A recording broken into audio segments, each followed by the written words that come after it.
Bidadi township ಯೋಜನೆಯನ್ನ ಕೈ ಬಿಡಬೇಕು ಅನ್ನುವಂತ ನಿಟ್ಟಿನಲ್ಲಿ ಜೆಡಿಎಸ್ ಪಾದಯಾತ್ರೆಯನ್ನ ಮಾಡ್ತಾ ಇದೆ. ಈ ಬಗ್ಗೆ ಮಾತನಾಡಲಿಕ್ಕೆ ನಮ್ಮ ಜೊತೆ ಮಾಜಿ ಸಚಿವರಾಗಿರ್ತಕ್ಕಂಥ ಎ ಮಂಜು ಅವರಿದ್ದಾರೆ.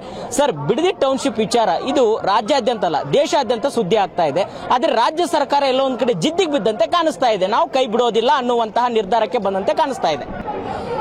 ನಾನು ನನ್ನ ಸ್ನೇಹಿತ ಆದಂತ DK ಶಿವಕುಮಾರ್ಗೆ ಹೇಳೋದಿಷ್ಟೇ, ರೈತರ ವಿರೋಧವಾಗಿ ಹೋಗಬೇಡ. ಇದು ನಿಮ್ಮ ಕೊನೆ ಆಗ್ಬಿಡುತ್ತೆ.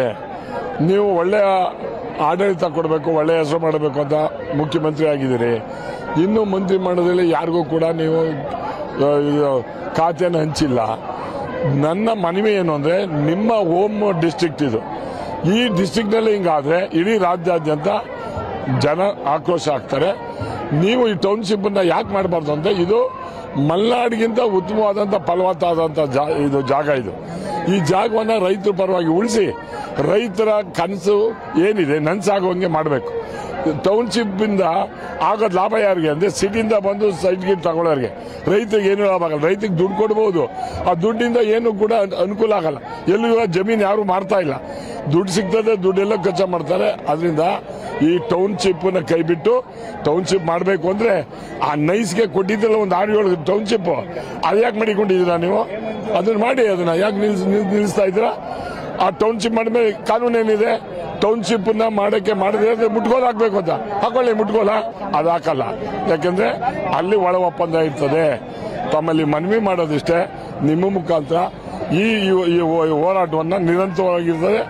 ಅದಕ್ಕೆ ಒಂದು ನಿಜವಾಗ್ಲೂ ಕೂಡ ನಿಮಗೆ ಒಂದು ರಾಜಕೀಯವಾಗಿ ಶಕ್ತಿ ಇರಬೇಕು ನನಗಿದೆ. ಇದನ್ನ ಕೈ ಬಿಟ್ಟು ರೈತರ ಪರವಾಗಿ ನಿಲ್ಲಬೇಕು ಅಂತಕ್ಕಂಥ ಒತ್ತಾಯ. ಬಾಲಕೃಷ್ಣ ಅವರು ಹೇಳ್ತಾರೆ, ಈ ಪಾದಯಾತ್ರೆ ಎಲ್ಲೋ ಒಂದ್ ಕಡೆ ಬಿಜೆಪಿ ಮತ್ತು ಜೆಡಿಎಸ್ ನವರಿಗೆ BP ಶುಗರ್ ಜಾಸ್ತಿ ಆಗಿದೆ, ಅದನ್ನ ಕಡಿಮೆ ಮಾಡಿಕೊಳ್ಳಕ್ಕೆ ಈ ಪಾದಯಾತ್ರೆ ಅನ್ನುವಂತ ಲೇವಡಿ ಮಾಡಿದ್ದಾರೆ. ಬಾಲಕೃಷ್ಣ ನನ್ನ ಸ್ನೇಹಿತ, ಈ ಹಿಂದೆ ಈ ಶಾಸಕ ಆಗಿದ್ದರು. ಅವ್ರ ಬಾಯಲ್ಲಿ ಏನ್ ಹೇಳಿದ್ರು ಅಂತ ಕೇಳಿ ಅವ್ರನ್ನ. ಟೌನ್ಶಿಪ್ ಆಗ್ಬಾರ್ದು, ಇಲ್ಲಿ ಈ ತರ ಇರಬೇಕು ಅಂತ ಹೇಳಿದಾಗ್ಲೂ ಬಾಲಕೃಷ್ಣನೇ ಅಲ್ಲ, ಅದೇ ಬಾಲಕೃಷ್ಣ ಹೆಂಗ್ ಹೇಳ್ಬಿಡ್ತಾರೆ?